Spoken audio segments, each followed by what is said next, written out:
Disclosure: the leader in blockchain news, CoinDesk is a media outlet that strives for the highest journalistic standards and abides by strict set of editorial policies. CoinDesk is an independent operating subsidiary of the Digital Currency Group, which invests in cryptocurrencies and blockchain startups. I'm not a financial advisor. This is not financial advice. Do not listen to anything I say or do, but I'm just putting the information out there. I cannot be sued if anybody loses any money for trying to take my advice or information. I'm just putting this out there simply for entertainment purposes. Boston Fed is looking at 30 to 40 blockchain networks for digital dollar experiments. The Federal Reserve Bank of Boston, one of 12 regional Fed Reserve banks operating under the U.S. Central Bank, is evaluating more than 30 different blockchain networks to determine if they would support a digital dollar. The Boston Fed, and it's more commonly known, announced earlier this month, was actively testing a digital dollar, a tokenized version of the USD. With the Massachusetts Institute of Technology Digital Currency Initiative, the collaboration builds on previous research efforts and is intended to establish how a digital dollar might complement the existing greenback, said Boston Fed Senior Vice President Jim Knusha. Ultimately, the results would be published and potentially considered for an actual digital dollar through the latter part of still years away. What we're doing now really is much more thorough, much more building a platform to see whether distributed ledger can meet the needs of a U.S.-based central bank digital currency, he said. Can it actually function? The collaboration is in its formative stages, he said, meaning right now the two initiatives or institutions are determining what the requirements are for the project and what platforms to build on. As the work proceeds, the researchers hope to answer questions about scalability, throughput, privacy, resiliency, and resistance to cyber attacks, he said.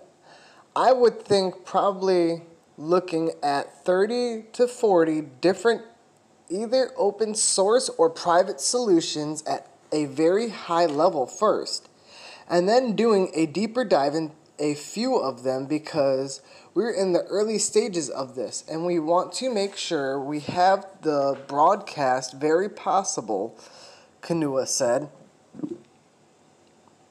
The Fed and MIT. The Boston Fed announced its formal collaboration with the DCI to test a digital dollar late last week. However, the relationship between the two entities and their research into digital currencies stretched back years, Kanua said. Now that we are going further with our research with the Digital Currency Institute, we decided to get a more formal relationship with them, he told CoinDesk.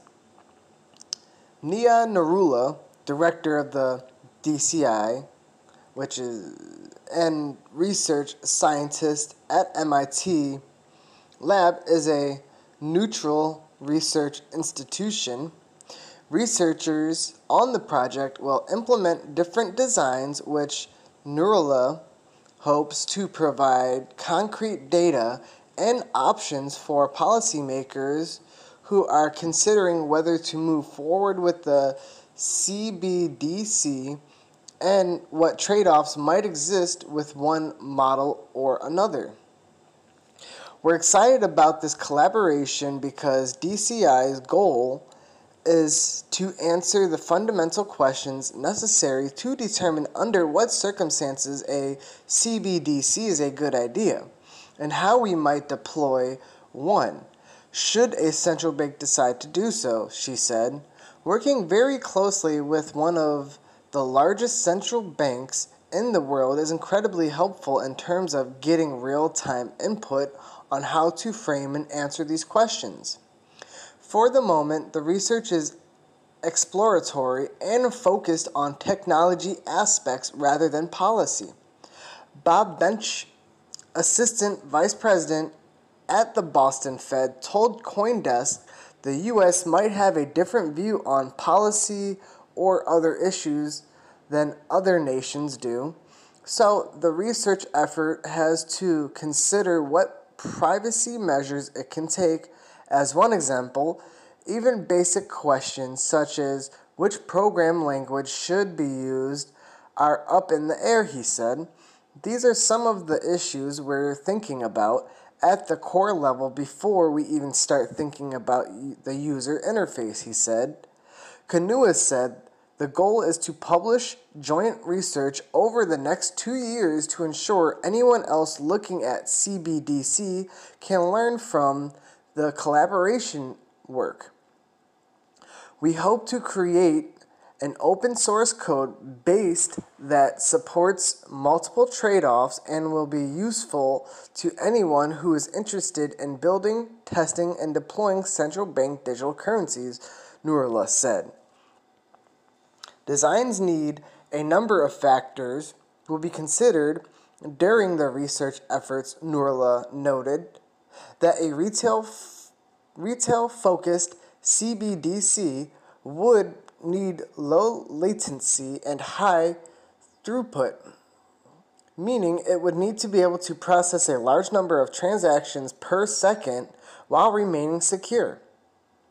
Part of this mission means leveraging existing cryptographic and distributed ledger systems that have been vetted in the real world, she said. We don't want to take some brand new consensus algorithm or cryptograph protocol and use it for a country's national currency, she said. Ensuring this digital dollar can serve yuan or underbanked users is another goal, Kanua said. An initiative Nurullah agreed with. It is also important to ensure resulting designs can be flexible, he said. We don't want beyond the basic question. The Boston Fed wants to know how issues like throughput and privacy might be affected if participants are required to pass Know Your Customer and anti-money laundering checks, he said. We're not getting granular with this. We're not trying to design and think about product design down to the level of how would someone unbank use this. We're trying to be flexible enough to allow innovation to answer some of those problems, he said. Different central banks have different issues they may be considered with, Nurullah said. Like Kanua, he emphasized that throughput is an important area of concern, saying whatever engine powers the CBDC would need to be able to support the world's largest currency transactions. These are questions that may take years to resolve. Kanua said he does not expect to see anything come to production within the next 2 or 3 years. I would say I think a digital currency will launch inevitably, but then that's a long time, Kanua said. These are decade-long paths versus something that changes overnight. Years of work, the Boston Fed has been looking at distributed ledger technology since 2015 or 16. Kanua said, and has published numerous papers on the subject. The group has also looked at similar central bank digital currencies and payment efforts by other central banks, including the Monetary Authority of Singapore's Project Yuan and Canada's Project Jasper. Our goal really was to understand distributed ledgers, how it was unfolding, he said. This goal hasn't changed. While private digital currency efforts like Libra and CBDC projects like Chima's digital yuan may have created a bit more urgency to the Boston Fed and DCI's work, there's no mandated or timeline to launch a digital dollar by.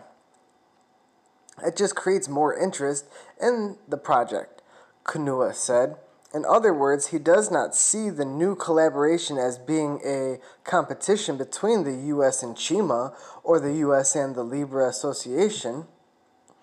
I would say as a major power start to launch, it does get the attention of people that are thinking about this broadly and at a policy perspective, he said.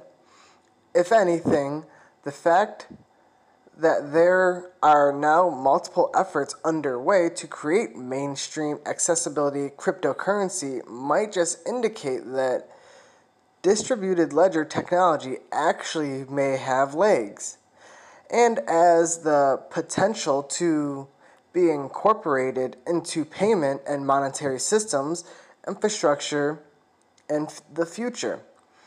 The Boston Fed intends to publish thought leadership papers and analysis of the platforms it evaluates as part of its new Project Hamilton in an effort to provide educational materials based on the research, he said. The name is just a nod to Alexander Hamilton, but also to Margaret Hamilton, one of the founders of the software engineering and a former director of the software engineering division at MIT Instrumentation Laboratory, who worked on technology for part of the moon landing.